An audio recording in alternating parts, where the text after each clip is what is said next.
Hey, Dr. C here. Believe it or not, today we're going to talk about salt. Yes, salt. Probably appropriate as it gets warmer out. You know, you're sweating more, you maybe need a little bit more. But nevertheless, salt has a very, very interesting history.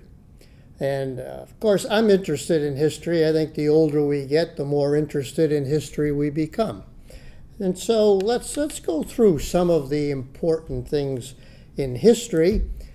Then we'll talk a little bit about the medical aspect of sodium chloride, which is salt. And then some of the typical common things that we all deal with salt. So first, history. Salt goes back, at least written episodes of salt, go back at least to 6,000 BC, a long time ago. Because salt has been for a long time a preservative. It's a great preservative. How does it work as a preservative? It dehydrates a little. It absorbs the water content. And so things will last a lot longer. And so it's a very, very good and cheap preservative. Now, throughout history, we can go back to the Egyptians. We can go, in fact, talk for a moment about the Egyptians. The Egyptians used it as a religious offering sometimes. They used it for trades. It was a symbol of purity too. The salt, table salt. It's a symbol of purity. And they really dealt with it that way. It was a great trade commodity as well. And so a lot of nations actually made some significant money just trading salt. And but again, it's mainly the fact that it is a preservative. It's also mentioned in the Bible. Almost 30 times, I believe, it's mentioned in the Bible. And you, of course, remember the story of Lot's wife. Lot and his two daughters and wife had to leave Sodom, and she looked back, warned not to look back, got turned into a pillar of salt.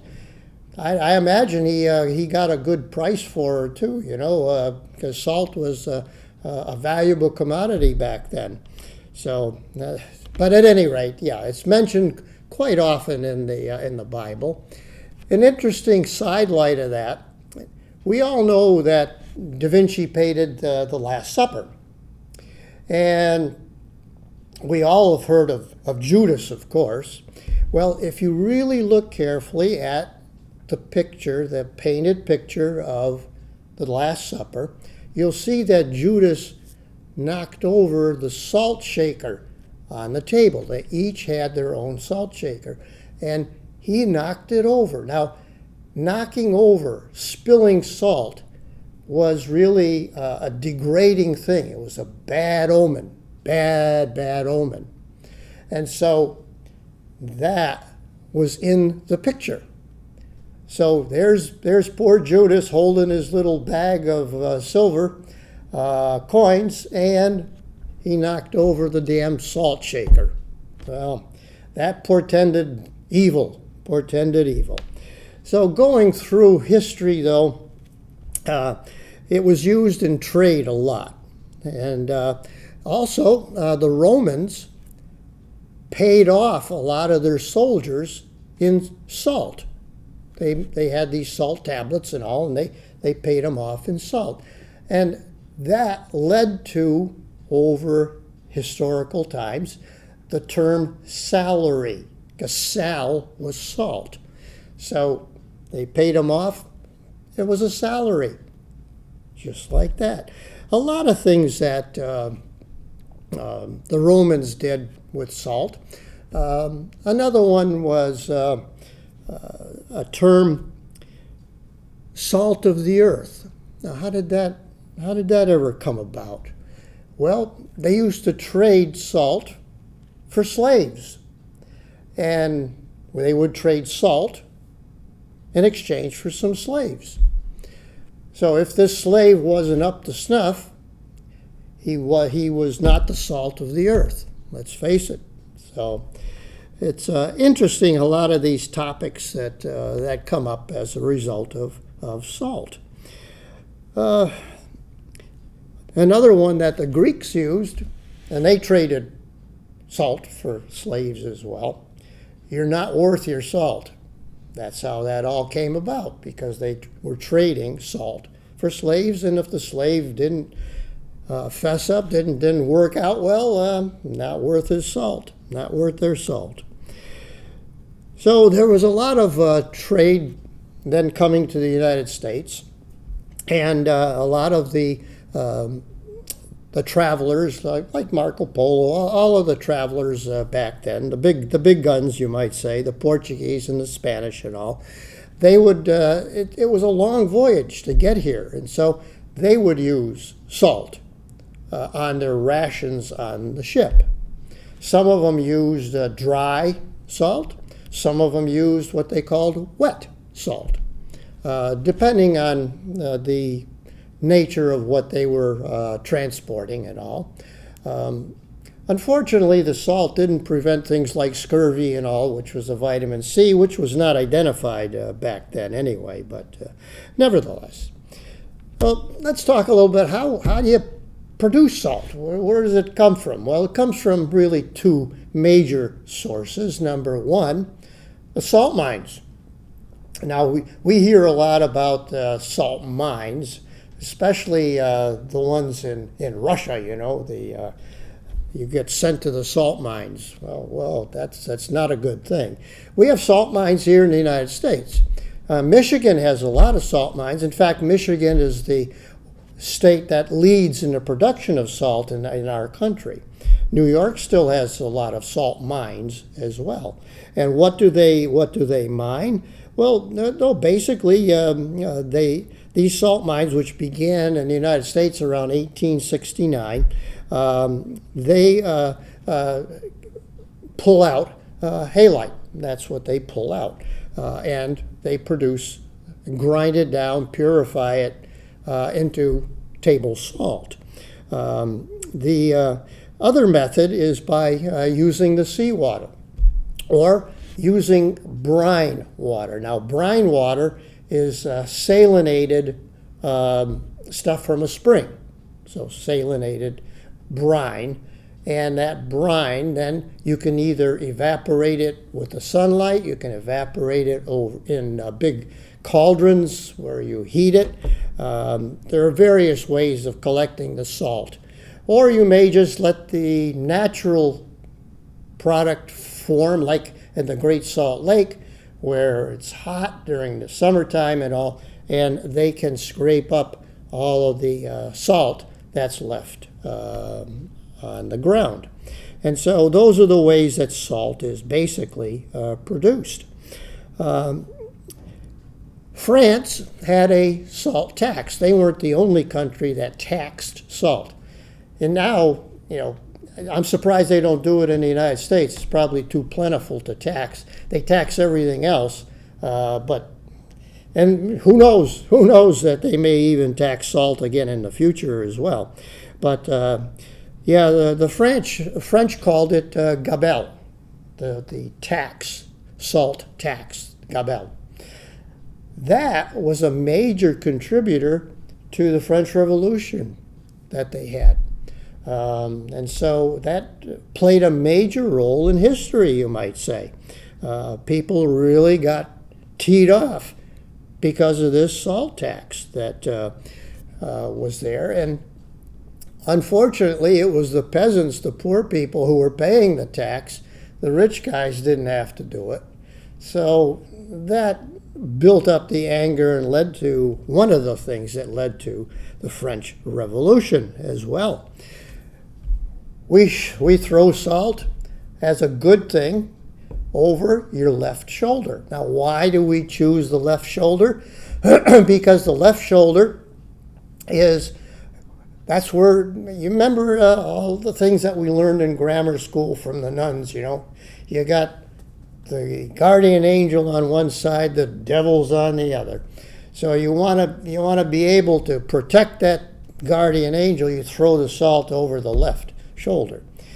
People also still, in some countries, will throw a little salt into a casket when they go to a wake, for example, because that will ward off all the evil spirits and allow that guy to get, or that gal to get into, hopefully, into heaven, you know. So, at any rate, we here in the United States have a terrible history, though, of trying to police the trade salt. Salt has a good and a bad reputation. You know from science that our bodies are composed of salt, various types of salt, but mainly sodium salt and potassium salt. Now that's sodium and that potassium. Those two salts are electrified. They have a plus electron, plus sodium and potassium.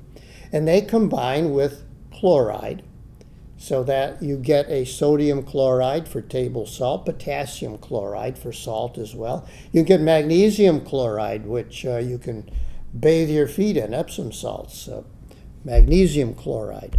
But at any rate, the sodium chloride in your body is mostly outside of the cells of the body.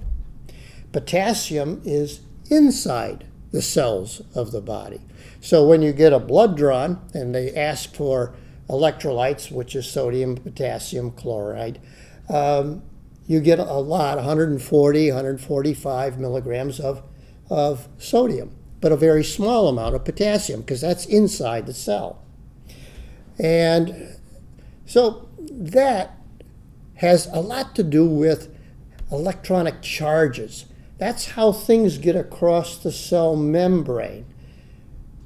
You increase the permeability of this lipid, this fatty cell membrane, and sodium goes in, potassium comes out. And that produces a charge. That's how muscles contract, for example. You get a sudden rush of sodium in, potassium out, bang, contraction of the muscle. So these are things you need potassium and you need sodium and potassium for. But we're dealing mostly with sodium now. Let's deal mostly with sodium. What is the value of sodium? Well, we said that the sodium allows for fluid balance in the body. And it adjusts that fluid balance with your own body's hormones, aldosterone. Now the aldosterone stimulates, if you secrete that aldosterone, you then can reabsorb your sodium. So that if you have a low sodium, you retain it by reabsorbing it in your kidney. And so that's what the aldosterone does. Now, whenever that sodium goes in, potassium comes out. It also, these are electronic charges, and so that is what the nerve impulses are, electronic charges down the axons of the nerve. So you need sodium and potassium to do that. And as I mentioned, muscle contractions as well. So that's why you really do need sodium. You need it. How many milligrams of sodium do you need? Well, the scientists tell us that we should at least have 1,500 milligrams of sodium per day. We should take in 1,500 per day, but not more than that. The FDA allows you a little leeway. They say 1,500 to 2,300. How'd they come up with that number? I don't know. But 1,500 is the number that you're aiming for. Now that doesn't mean 1,500 milligrams of salt, because sodium chloride, the sodium positive charge ion, chloride negative charge ion, but the weights of the two. Sodium is a much lower weight than chloride, than chlorine. And so if you look at that, the weights, going by the weights, 1 milligram of sodium in a diet is about 2.5 milligrams of salt. So it's not the same. Manufacturers like to use the sodium alone because it's a lower number, but they don't tell you how much salt they put in. But they tell you, okay, sodium, fine.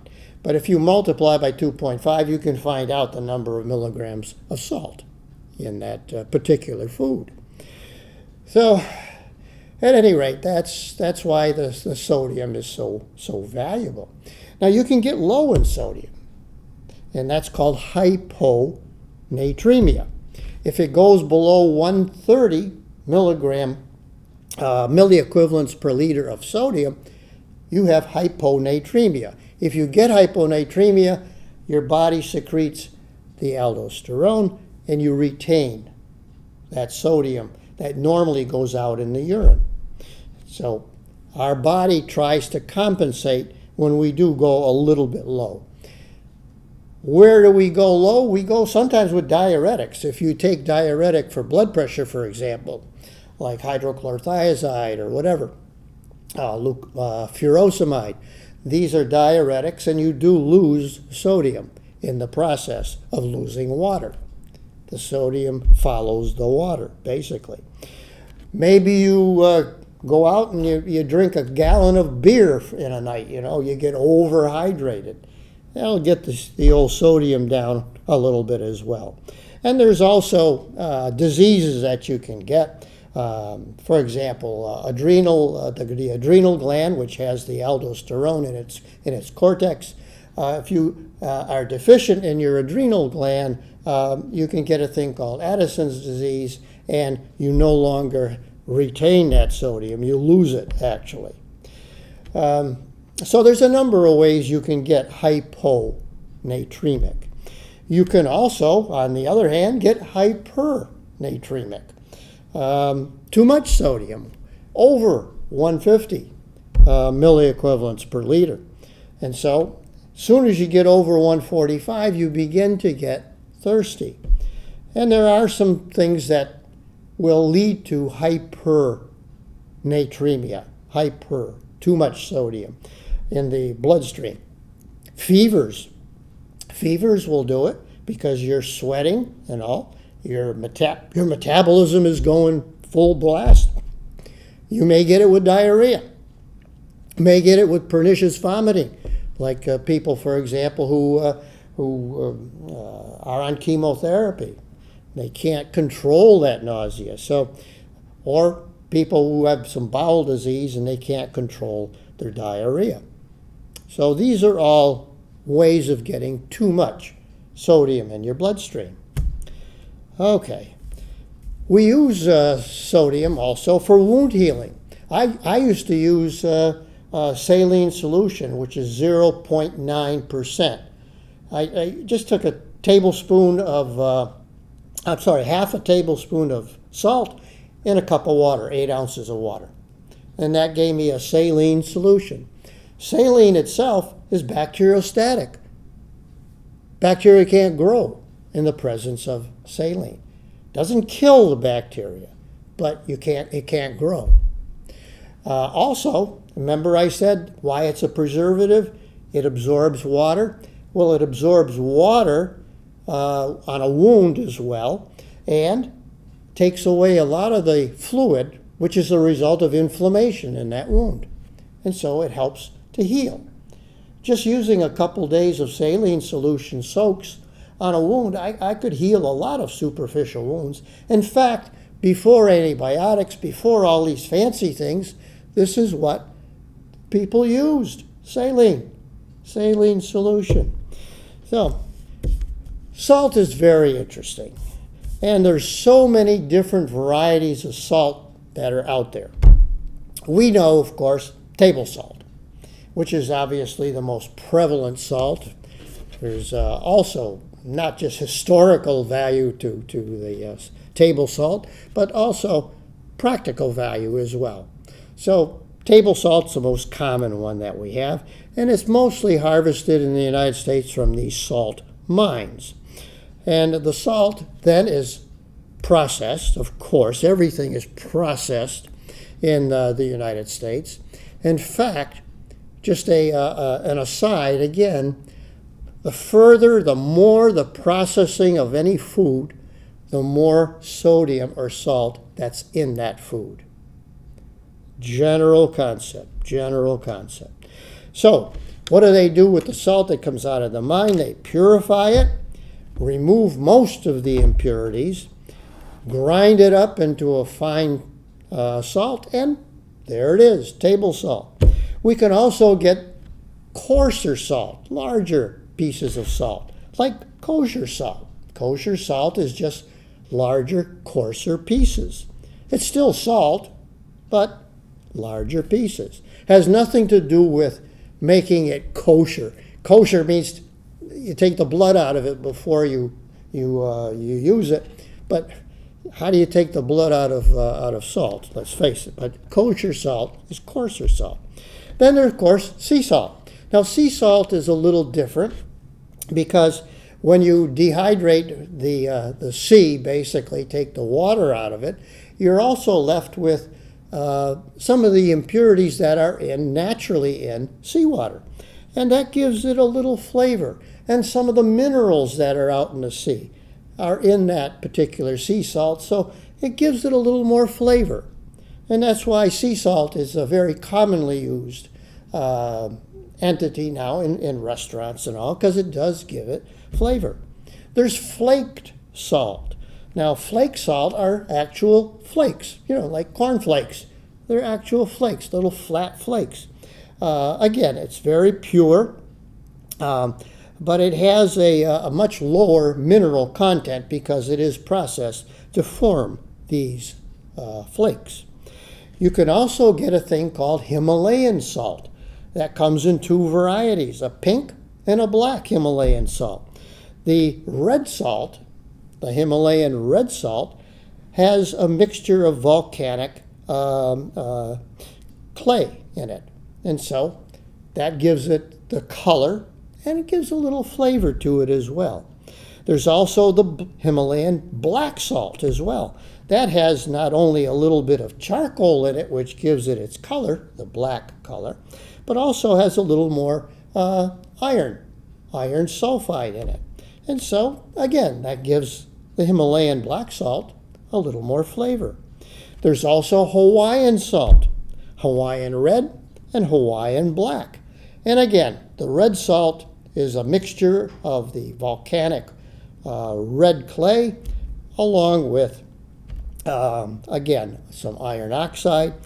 The black Hawaiian red salt, that comes, again, with the lava. This is more toasted lava. In other words, it's like charcoal. That gives it the black color. You can also get smoky salt, which is very flavorful. Can't really find it too often either. But that's a very flavorful type of salt. There's also a number of different countries that produce their own brand of salt, like the Cyprus black lava salt, Celtic salt, that's a gray salt, Celtic. That's harvested by hand. So in other words, it is very expensive as well, but it's a grayish color to it. Still salt again, but very sought after by connoisseurs of that. You can get a number of other salts. You can get fleur de sal. This is a crystalline type of salt from the sea, and gives it a briny flavor to the salt. You can get truffle salt. Truffle that's mixed with sea salt. Truffles are very expensive, so you don't find that very often at all. It's different. These are different salts than what you would use to cure a product. Let's say you want to cure some ham and all. you get a curing salt that has a pinker color to it. Has a little sodium nitrate in it as well, which is great for being a preservative as well as the salt as a preservative as well. They may add a little dye to make it pink. You can use pickling salt. Pickling salt is, again, very pure sodium chloride, about the purest sodium chloride you can get. Very, very fine salt for pickling. So just to give you an idea of what's out there on the market in terms of salt. So to try to give you an idea of salt in our diet, I looked into which things have the most salt. And believe it or not, the top 5 sources of salt in our diet are number 1, bread. Number 1, bread. Number 2, cold cuts. What does that tell you? If you have a sandwich, you're dealing with a lot of sodium. A lot. And I looked into roughly, if you had soup in a sandwich, how much sodium will you be taking in? Let's say a typical ham and cheese sandwich. Well, the bread itself, 147 milligrams of sodium per slice. That's 294.